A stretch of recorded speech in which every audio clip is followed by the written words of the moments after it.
Buonasera dalla Pinacoteca Municipale del Pireo, una manifestazione culturale. Idrima Agion, Istituto dei Santi, il nuovo romanzo dello scrittore Κωνσταντίνο Σάλης. Μην πάει ο νους σας σε ένα ίδρυμα που έγινε για κάποιους Αγίους. Πρόκειται για ένα ίδρυμα τρελών. Άκουσα τις ιστορίες κάποιων ανθρώπων που ταξίδεψαν διαμέσου του τρελοκομείου. Όχι για να φτιάξω μια ιστορία αντικειμενική, αλλά για να αποδώσω τη φρεσκάδα της αφήγησης και την ανακρίβεια της υποκειμενικής ματιάς, το θαυμασμό της φαντασίας, την ποίηση, την κωμικότητα και την απελπισία ενός ταξιδιού στον ξεχωριστό κόσμο της τρέλας.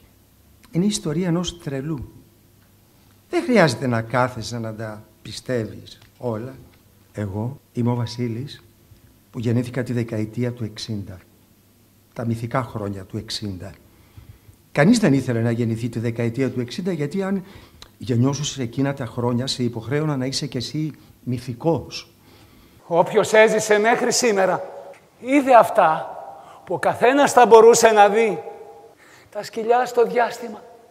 Είδε να τεινάζεται στον αέρα η Νέα Υόρκη, το Λονδίνο, η Μαδρίτη και όχι πια μονάχα η Καμπούλ και η Βαγδάτη. Είδε το γάλα σε σκόνη, τις φράουλες με ξύδι